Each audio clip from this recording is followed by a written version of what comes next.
One of the giants of jazz, Miles Davis, who helped to define what it meant to be cool, died today in a hospital in California. Miles Davis was one of the greatest and most influential jazz musicians of all time. It was electric when you heard him play. Miles took that trumpet to its limits. His masterpiece, Kind of Blue, is regarded as one of the best jazz records ever made.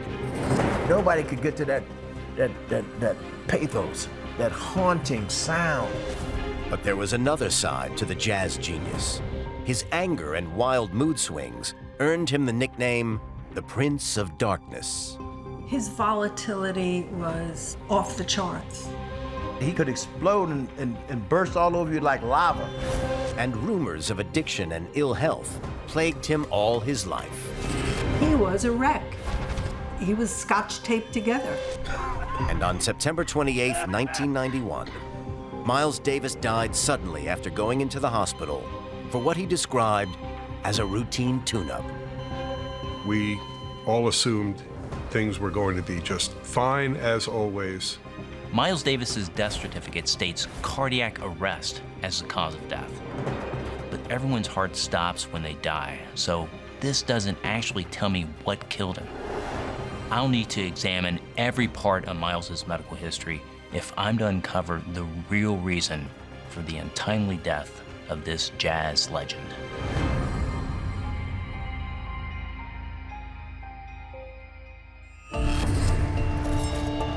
For nearly 20 years, acclaimed forensic pathologist Dr. Michael Hunter has expertly conducted thousands of autopsies. As the chief medical examiner in one of America's biggest cities, he works closely with law enforcement and other forensic specialists to investigate suspicious deaths. Miles Davis died at the age of 65. Alongside detailed medical reports and first-hand accounts, I have here his death certificate. And my question is, what led to that fatal cardiac arrest? Miles was a well-known addict and had a host of serious medical conditions. Establishing the precise circumstances surrounding his death won't be easy. January 1991, New York, 9 months before his death.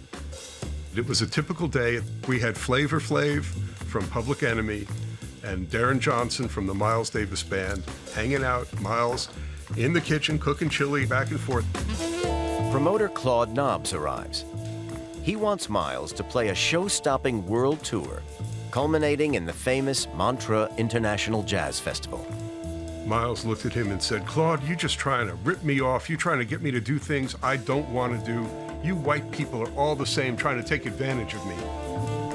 Claude agreed to more than twice what Miles had ever been paid for a single night show. Based on that, Miles decided to make that happen. It is to be a career-defining retrospective for a man who has always put the music first.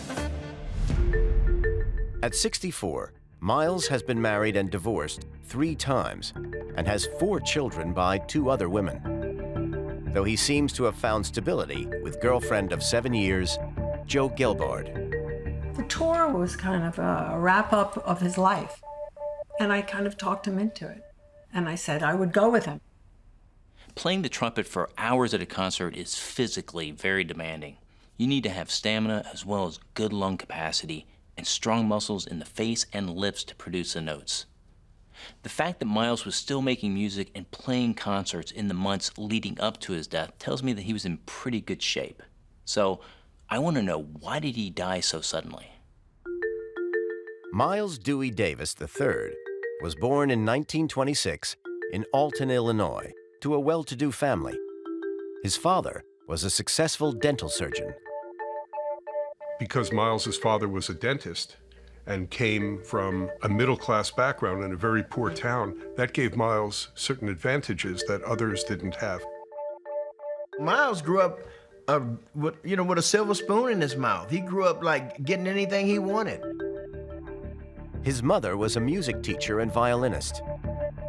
At the age of 13, Miles was given a trumpet by his father, going against his mother's wishes, who wanted him to take up the violin. For all the privilege, it was not a happy childhood. Miles's father knocked all the teeth out of his mother's mouth. He grew up in a violent home. His parents' marriage dissolved when he was a teenager. He idolized his father, and he loved his mother. He was really affected by that. He joined the school marching band and took part in competitions, though the top prizes would invariably be awarded to his white competitors. He talked about that repeatedly. It hurt him, it damaged him. He was damaged from a very, very young age. Miles got his break in 1944 when jazz greats Charlie Parker and Dizzy Gillespie arrived in town and needed a stand-in third trumpeter. Miles got the gig at the age of just 18. Soon he moved to New York, the center of the burgeoning jazz scene. Miles played harmonics. Miles played overtones, undertones. Miles missed beats. Miles cried with the trumpet. He went on to release more than 50 albums, but it was his transcendent playing on the masterpiece Kind of Blue that catapulted him to international stardom. I couldn't believe it. Nobody could. Everybody was like, oh, God, that was too much. He would go down in history as a jazz genius with an ever-evolving style. If I did a composition that was good, great. You know what I mean? But I can't stay there. I can't do 10 like that. One of Miles's most distinguishing features was his raspy voice. I'm intrigued to discover that this was the result of an argument following an operation on his vocal cords to remove several benign nodules. He had had an operation on his throat. The doctor told him, don't raise your voice or nothing. It's a famous story. There's this club owner who had all the other musicians playing 3 sets a night. Miles said, I ain't playing 3 sets. I'm playing 2 for the same money. He said, no, no, no, no. He said, well, I ain't playing in your club. Come on, man. I'm going to go on this club. Miles got so mad, screaming at him, and all the things came out of the operation. You okay? That's why he had that whisper. After surgery on the vocal cords, they remain extremely susceptible to damage. Shouting can reopen the wounds left by the surgeons, causing scarring that reduces your ability to talk. This is undoubtedly where Miles's distinctive voice comes from. March 1991, Miles's apartment, New York, 6 months before his death. Miles is due to play the Montreux Jazz Festival in Switzerland in 4 months, but he wants to pull out for reasons of ill health. He calls conductor Quincy Jones. Performing at the Montreux Jazz Festival would have been the pinnacle of a career spanning nearly 50 years. I want to know what was so serious that Miles would consider pulling out. Looking at a picture of him at the time, he looks quite thin, and I can see from biographical accounts of his life that he has a history of heroin addiction. Could this be behind Miles's decision and potentially the cause of his fatal cardiac arrest? Miles' addiction to heroin began when he was just 23 years old. In the 50s, all those musicians were trying to be like Charlie Parker. They thought his genius was in that he was a junkie. And they used to all sit in the park over there and shoot drugs right across the street. Miles had spent the summer in Paris. He had this great love affair with Juliette Greco. I'll never forget, he said, when I was with Juliette Greco, everything smelled like honey and croissants and wine when I'd walk down the street because I was with her. He'd never been in love like that before. He was being feted by Picasso, Jean-Paul Sartre. Those were her friends. And then he come back to New York and everybody's treating him like a black guy. Back home, Miles struggled to find recognition and was lovesick. Racial prejudice meant a relationship with Juliette in the U.S. was impossible. He just nosedived. One thing led to another and he started shooting heroin. Heroin works by interacting with proteins in the brain, giving rise to a feeling of euphoria. It's extremely addictive, and the risk of death by overdose is very high. It can slow breathing down to such a degree that the user asphyxiates, leading to cardiac arrest. Heroin hijacked his life and his career. After 4 years of addiction, Miles decided enough was enough. He beat the heroin by going out to his father's house, to their big house in the country, and eat cold turkey. All he could do was just walk around and be in the woods, eat good, eat well. By the time he came back, he had beat the heroin. Miles stopped using heroin in his mid-20s, so I don't believe that he was suffering from addiction or withdrawal in the months leading up to his death. Going cold turkey, especially in the 1950s, when heroin addiction was so poorly understood, was a huge achievement. This tells me that Miles was a strong-willed individual with a fierce survival instinct.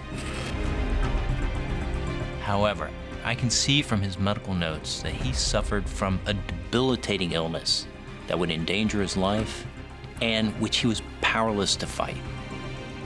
Although outwardly he appears in relatively good health in the months leading up to his death, he tries to pull out of the Montreux Jazz Festival.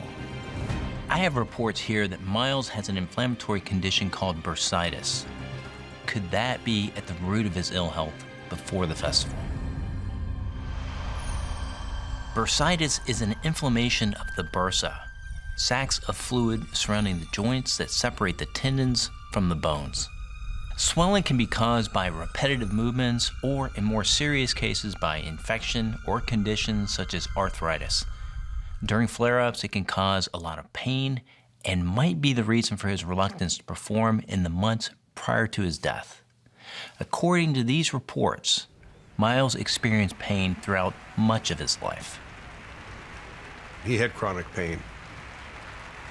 If Miles played a full show, he was done at the end of the show and just wanted to come off. There were plenty of times the people in the band would take and just walk him back to the dressing room. Bursitis can affect the shoulder, elbows, and knees, although it most often affects the hips. And I can see from Miles's medical reports that he had to have a hip operation when he was just 38 years of age. April 1965, New York. Miles's first hip operation was an attempt to graft bone from his shin into his hip. This was a newly developed procedure back in the 1960s. The idea is that the healthy bone then regenerates and helps heal complex injuries or deformities. He limped. He looked like he was walking real hip, but he was walking like that because his hip was like this. I used to tease him about it. I used to say, yo, man, do the hip walk. Shut up, shut up. He's like... The operation not only changed his walk, his playing style was also affected. My hip was stiff. I couldn't get leverage enough to play the way I wanted to play. Because when you play the way I play, I can't stand straight up and play. I have to get into it, you know what I mean? Miles was always in pain. Always. July 1965, New York. After being in the hospital for almost 3 months following his hip operation, Miles decided to discharge himself against the doctor's wishes. I think the fact that Miles checks himself out is a testament to how well he knew his illness. If you live with a chronic illness, you feel you know it better than the doctors around you. You feel you understand your body better. Miles believed in doing things his own way. This wasn't somebody that was, I think, willing to compromise his integrity or his sense of self.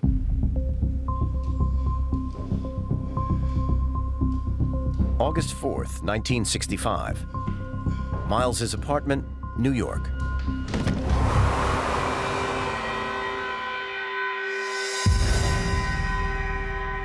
He lands on his still recovering hip, shattering it. I can see that after his fall, Miles had to go back to the hospital and have a full prosthetic hip fitted. This would have been another very painful operation with a long recovery period. Continued hip pain may well have been behind Miles's reluctance to play the festival, although I note that Miles did actually perform at Montreux, despite his ailments. And it seems to me that the fact Miles suffered chronic pain could also help explain the musician's notoriously quick temper. Pain may have been partly behind Miles's famous temper, but there were other deep-rooted issues at play too. Like all African Americans, the musician was greatly affected by the racial tension of the 1950s. For Miles, this came to a head outside the famous Birdland Jazz Club in August 1959. There was a story Miles told about standing on the street corner between sets, smoking a cigarette. Lurking in the shadows was a white policeman. He comes up to him and said, "Move along, move along." Miles looks at him. He say, "You see that name up there on the marquee? That's me. I'm playing here. I'm taking a break. I ain't got to go no place. I'm not doing nothing, officer." And that policeman took out a metal club. Bang! Bust his head wide open. And they took him to jail. Racism tormented him his entire life. Violence was part of his upbringing. Of course, he was in a rage. He could go off on incredible anger fits at people. They were like intergalactic. Miles was known as the Prince of Darkness. You have the pain, which is going to make you much more agitated and intense. You have the racism, which is going to make you angry and having a sense of justice. And then you have the adoration, which is going to give you a sense of entitlement. And if you put those things together, it's not surprising we have these reports about his personality. June 20th, 1991, Miles's apartment, New York, 3 months before his death. Miles is being interviewed by a French reporter for a piece about the upcoming Montreux Festival. This will be my last year tour. Really? You're retiring? Yeah, that's what I said. After years of touring constantly, Miles is clearly tired and feeling weak. This could be the side effect of the chronic pain he's endured since his first hip replacement, but Miles has lived with this pain for nearly 30 years. So I think it's unlikely to be the sole cause. However, I can see from his medical history that Miles' pain led to a life-threatening dependency. Could that be the cause of his fatal cardiac arrest? July 10th, 1991, Grand Hall de la Villette, Paris, France. 2.5 months before his death. Miles is nearing the end of his world tour. He appears distracted on stage, wandering around listlessly and stopping to fiddle with his sunglasses. A possible cause for his mental and physical decline could lie in a long history of addiction to painkillers. I can see that in the late 1970s, following yet another hip operation, Miles became dependent on the opioids codeine and morphine prescribed for pain. Morphine is the legal medical form of heroin, a substance that he was previously addicted to. Opioids act by attaching to proteins called opioid receptors in the brain, blocking the transmission of pain messages. Like heroin, effects include euphoria, relief from pain, and decreased appetite. These feelings don't last with repetitive use, and it's easy to become addicted. 1975, Miles's apartment, New York. Following another hip replacement operation, Miles became depressed and reclusive and was living in squalid conditions. Miles gave up music for 5 years. He was tired, exhausted. He just could not cope anymore. On top of an addiction to painkillers, Miles had developed a serious cocaine habit. He was staying up all night long, prowling the streets, hanging out in his house by himself. His addiction could bring out fits of anger, as witnessed by his friend, Elena. He wanted me to pay for Coke, and I didn't have a checkbook with me, or I probably would have. So he got mad, and he took a Japanese clay pot, and he threw it at me and hit me right between the eyes. Cocaine works by increasing levels of the pleasure hormone dopamine, making the user feel high. It's extremely addictive and in the long term can cause convulsions, acute anxiety, and even full-blown psychosis. In January 1978, Miles's friend Elena decided his addictions had gone far enough. The lights were off. He was sitting next to a Bunsen burner, like that was going to keep him warm or something. People thought he was broke. He wasn't. He had checks all over the place that were just unopened. One check was $28,000, one was $40,000. Elena took Miles back to her family home in Greenwich, Connecticut. He was so happy to be out of the city and out of everything. The minute that he got strong, I said, come on, let's go back into the studio, make some music. He stopped doing drugs, and for the last 13 years of his life, he swam, he ate healthy.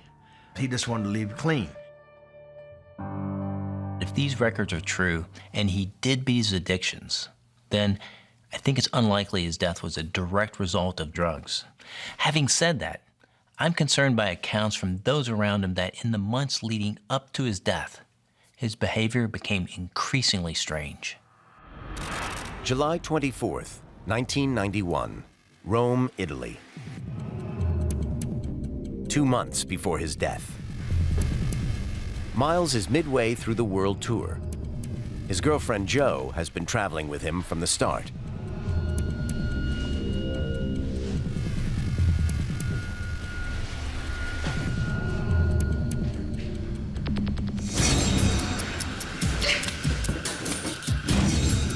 He was screaming at me that I was screwing the band. Not one person in the band, but the entire band. I thought, wow, I'm gonna die now like this. This is ridiculous.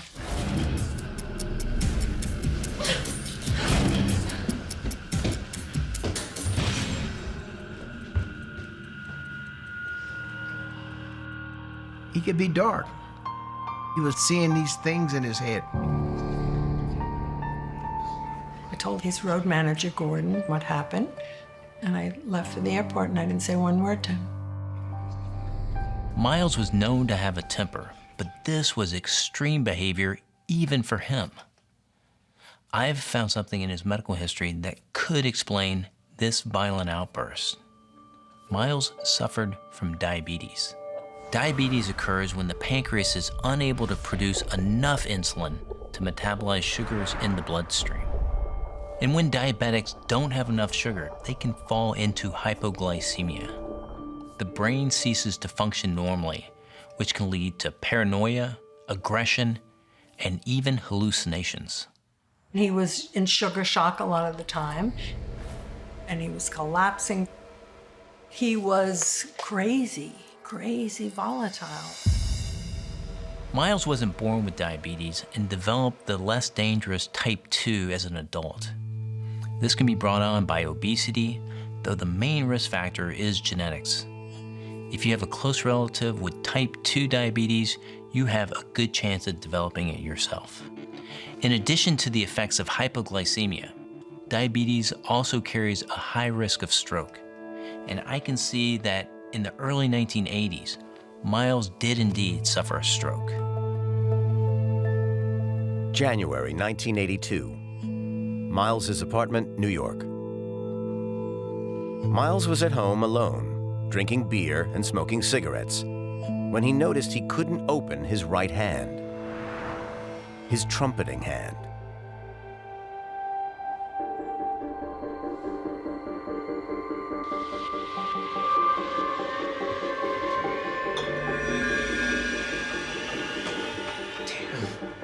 He spoke to his then-wife, Cicely Tyson,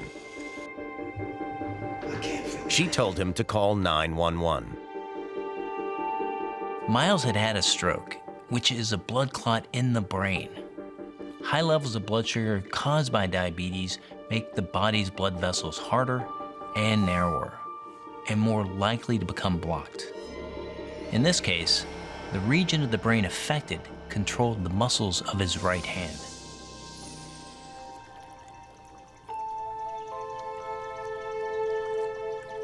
Malibu, 1982.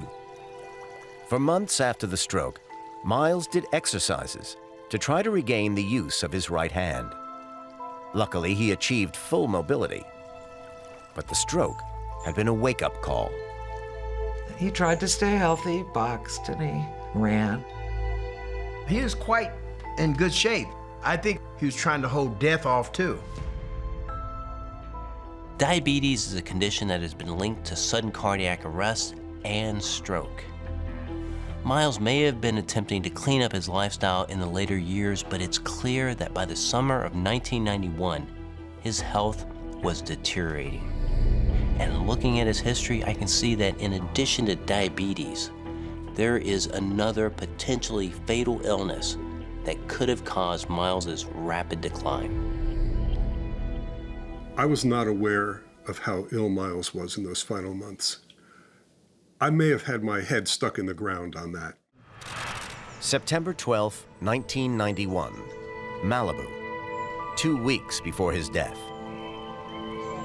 Miles is at home with tour manager Gordon Meltzer.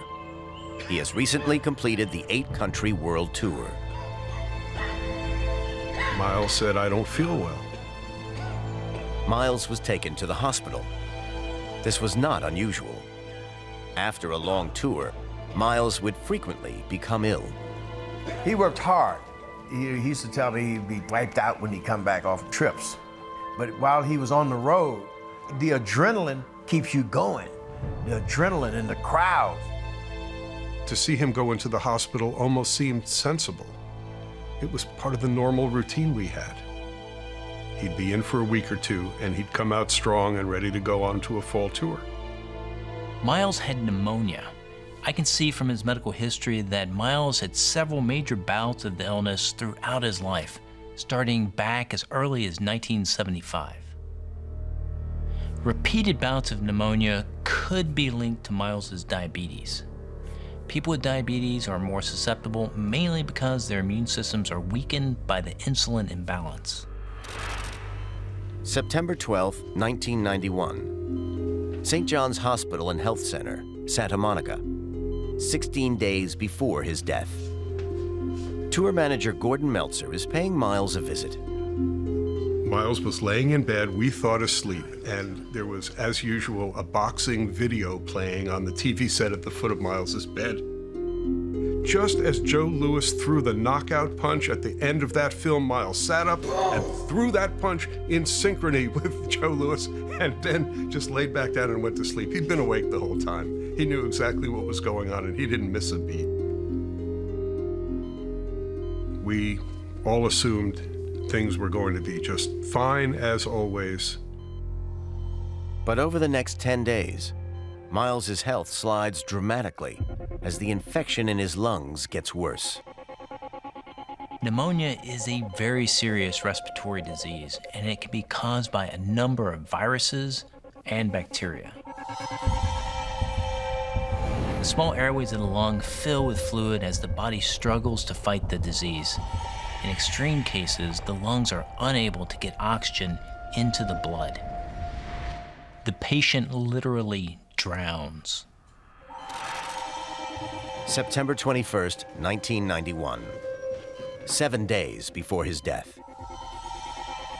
Seeing that his oxygen levels are falling, medical staff attempt to put the ailing musician on a ventilator. Things took a real bad turn right then. Miles panicked violently, fought it, and struggled against the doctors and nurses holding him down. Hey, what's going on? Girlfriend Joe walks in at the crucial moment. He had wires all over him, and he was pulling them out of him and screaming at the nurses. I'm trying to calm him down. Please just leave us. Just leave us. Please just leave us. She manages to calm him down, but the intubation attempt fails. It's me, Joe. Hello. Please come into the bed, please. He said, "Pretty lady," and then got back into bed, and the nurses walked out, and I was with him all weekend. Intubation is a very invasive procedure, only used in real emergencies, and this clearly wasn't a normal bout of pneumonia for Miles. Without the help of a ventilator, Miles may not have been able to get enough oxygen into his body. September 24th, 4 days before his death. His head was in my lap, and he just looked at me. And his eyes kind of went blank, but he was breathing, and it was just like that. The doctor came in, he looked at him, and then more doctors came in, and then a whole team was around us, and I was still in the bed, and his head was in my lap, and they started working on his chest and hooking him up with me in the bed and him still next to me. And they said, "Get off. He just had a stroke." In my opinion, this event was almost certainly a anoxic brain injury, oxygen starvation. Miles would have been having problems getting enough oxygen to his brain due to the pneumonia. And this problem would have been made worse by his refusal of intubation, a procedure which helps to oxygenate the blood. September 25th, 1991. 3 days before his death. Miles has slipped into a coma. Miles had developed a relationship with a psychic named Char Margulis. She told him, "Miles, your mother and father are your guardian angels, and they're in the room with you now."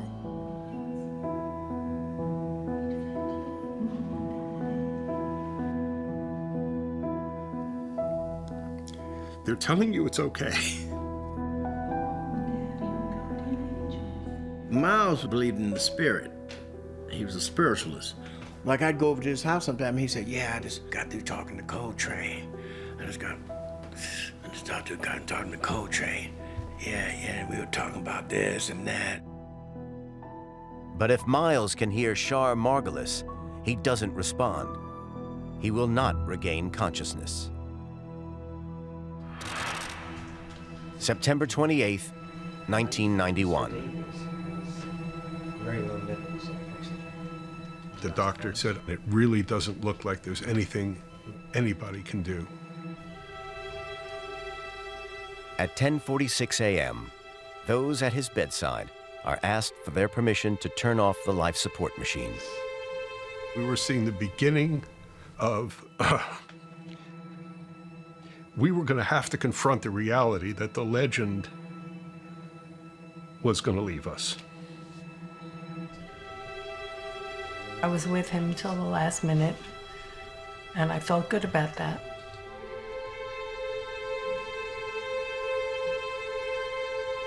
I also felt that a man who gave the world so much beauty deserved to be with the woman that he loves till the end. I actually couldn't believe that it was all over, that the music was gone. But it was true. We'd lost him. One of the giants of jazz is dead, Miles Davis, who helped to define what it meant to be cool, at least... News of Miles's death shocked the world. I guess I viewed him as a force unto himself, really superhuman, that he would come back, that he would recover. Miles died of cardiac arrest and respiratory failure, having had pneumonia, which prevented him from getting enough oxygen to his brain. But Miles had had bouts of pneumonia before and lived to tell the tale. So I want to know if there was another underlying cause that had weakened his body and meant that he was unable to fight the infection. I can see that Miles had been prescribed AZT in the final years of his life, the HIV drug. I asked him if I saw this white pill. I said, "What you taking that for?" He said, "ACT." And I said, "Oh," well, I said, that's AIDS. And he said, "Yeah." You didn't say nothing else. The anecdotal evidence that Miles was on AZT is strange. The drug was originally developed in the 1960s to fight cancer, but other drugs seemed to work better, and it was simply put aside. When the AIDS crisis hit, the drug was found to be effective and was brought back off the shelf. At the time of Miles's death in 1991, AZT was normally only prescribed for those with HIV. Miles was secretive about his medication, even with girlfriend Jo. We had bottles all over the place, and he would take all the labels off. He'd say, bring me that whatever. Get my pills. I'd say, what pill? None of them have labels. Which one? And he'd say, shake them. Okay, shake them. Not that one. And depending on the sound of the pill, he knew which pill he wanted. That's the one. We can't know for sure whether or not Miles had HIV or AIDS. Though he suffered from weight loss and pneumonia leading up to his death, there is no evidence that this is what caused his final illness. In addition, none of his known partners reported contracting the disease from him. We never mentioned AZT. We never spoke about health. But there is another disease that would fit with all of the medical evidence that I've seen. Miles was born with sickle cell anemia, a hereditary blood disease. And in America, it's almost 10 times more prevalent among African Americans than in the overall population. Miles, ever conscious of his race, was touchy about an illness that specifically affects Black people.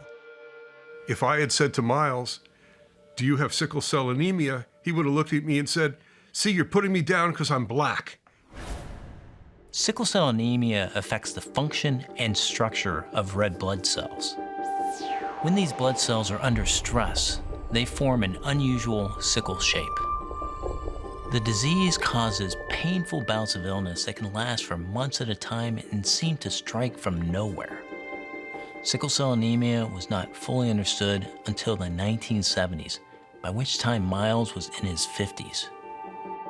He was very secretive about his illness, which makes it difficult to know how he managed it.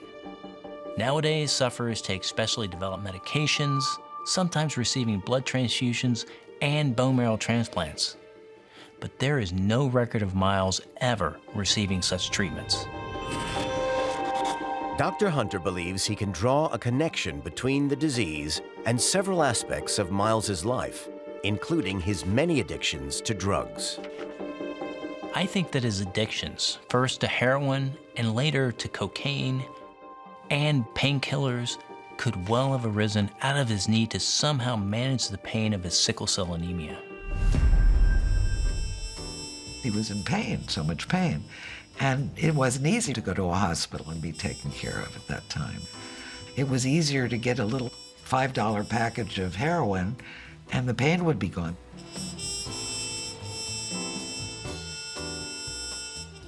Bursitis leading to hip replacement can also be caused by sickle cell anemia. The misformed blood cells get caught in the smaller blood vessels, particularly around the joints, and this leads to inflammation and pain. Over time, the pressure on the joints causes wear and tear that leads to fractures and ultimately requires surgery. Finally, sufferers often have crises around their lungs and develop acute chest infections, including pneumonia. Miles had been living with a death sentence hanging over him. He was born with an incurable condition that affected his health throughout his entire life. Miles always knew he was not going to live a long time. His father didn't live a long time. His brother died young. His sister died.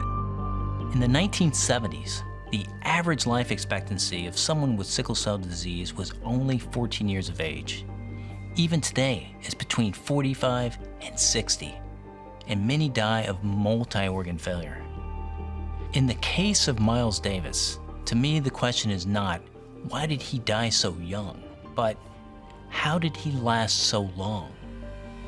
Miles died when he was 65, he was very lucky to have made it beyond childhood. Miles was a courageous guy. He wasn't afraid of anything. He was a fighter.